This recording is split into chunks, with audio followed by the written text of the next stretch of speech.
Hello folks, my name's David Edgar, I'm the host of Heart and Hand, the Rangers podcast, and I'm joining you tonight to discuss Rangers' fantastic 3-0 victory over Hibernian at Easter Road this evening. A match that some people were saying there was a lot of pressure on Rangers tonight after Celtic had squeezed in an extra game and got 3 points on Wednesday night. But you would never have known it from Rangers' performance tonight. Absolutely sensational from minute one. And they were 2 goals up in 10 minutes, which always helps. Joe Aribo, who was brilliant tonight, absolutely fantastic. He chased down a lost cause ball. The goalkeeper had a rocky start. Yeah, see what I did there? His name's Marciano.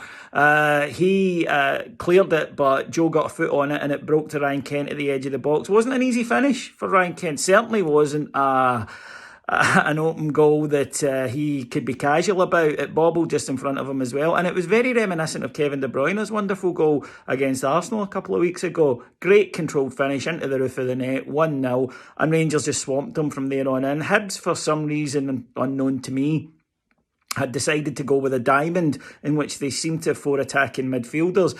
Well, what that meant was that Rangers midfield absolutely savaged them. Ryan Jack and Glenn Kamara were brilliant. Scott Arfield was good as well. And they couldn't get a kick. And it meant that Rangers had the freedom of the flanks, which James Tavernier, Borna Barisic, Ryan Kent and Joe Aribo were very much intent on exploiting. And it was no surprise when the second came, and what a goal it was. Just genuinely sensational goal. A wonderful bit of play between Ryan Jack and Joe Aribo. Ends with Ryan Jack waiting till he sees Joe Aribo make a run. He slides him in, and then lets it run over to his left side, and then just lifts it up into the far corner of the net. A beautiful goal. And Joe Aribo and Ryan Kent tonight are showing why we should be patient with them. I saw a few grumbles about, Kent, 7 million, he's not really justifying it. What's Aribo done, etc. They've taken a wee bit of time to settle in Ryan Kent. That's maybe been a wee bit disappointing that it's taken the injury and then, just getting back into the team and getting his groove. These two are special. Let's give them a bit of time because they are talented and they are going to do a lot of big things for this club. A nice caveat to that goal, which would be shown in the second half, was that Ryan Porteous, the thuggish Hibernian defender, rather than tracking Joe Aribo, who was his man, he was more intent on fouling Jermaine Defoe, which he did. It should have been a penalty if Aribo hadn't finished it.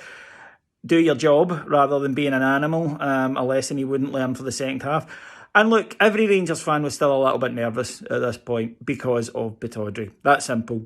Every Rangers fan was going, yeah, 2-0, but a game lasts 90 minutes, and Rangers learned their lesson from that and utterly dominated the first half. Hibs made changes at half-time. They brought on a couple of more defensive-minded players, matched up our 4-3-3. And after maybe a flurry where they won a couple of corners, that was it. And then Jermaine Defoe, master goal scorer, showed why. Lovely move from Rangers, ends with Scott Arfield heading the ball into him. He takes a couple of steps back into from the edge of the 6-yard box out left. And what I loved about this goal is he doesn't actually look at the goal. He has a quick look while the ball's in the air, but from then on in, it's just instinct. He lets it drop, he touches it inside, and he smashes it low in at the near post off the base of the post for 3-0. That's what he does. I love Jermaine Defoe. He's fantastic. And look, Alfredo Morelos is our best player, but what a backup. What a fantastic example he is, what a professional. And he has helped Alfredo improve. So not only is he delivering on the park, that's 14 goals this season, he is also helping Alfredo to new levels and deliver on the park. And the Rangers looked at that point set to go on and score more, but Hibs, Ryan Porteous, who, as I say, is an animal, and he disgraced himself with an awful tackle on Borna Barisic, a straight red, which led to the two benches getting in confrontation. And I'll be honest, I loved the Rangers bench reaction, just pure passion. They'd went after one of our players and our bench wasn't having it. Fantastic. That's what I want to see from everyone involved in Rangers. After that, it kind of simplified Hibs' task. Ali McCoy said after it, Rangers lost their way at 3-0, and when Hibs went out to 10 men, they didn't. The game was won. They made changes. They brought off players such as, they took off Ryan Jack, they took off Ryan Kent, and they took off Joe Aribo. So, the you're going to drop in quality a little bit when you do that. But also, it simplified Hibs' task because Hibs no longer had to concern themselves with getting forward or trying to get back in the game. They were able to just stick 6 right along their 18-yard box and 3 in front of that. It's a lot easier to do that, especially when the other team have got the game won.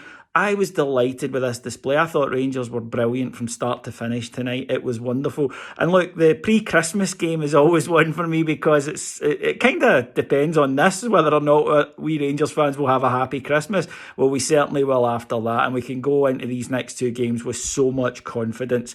Right, thank you so much for joining me tonight, and thank you so much for joining me throughout the season. I do appreciate it. Thousands of you do, and it's very, very kind of you to do that. If you want to hear a bit more from us, we don't stop for Christmas. Plenty of entertainment over at Heart and Hand on Patreon. Visit patreon.com/Heart and Hand, and of course our free pod will be out on Monday. But can I just take this opportunity to wish you all a Merry Christmas, and thank you once again for letting me talk to you. I'll be back on Boxing Day. Have a great day. I'll speak to you then. Bye-bye.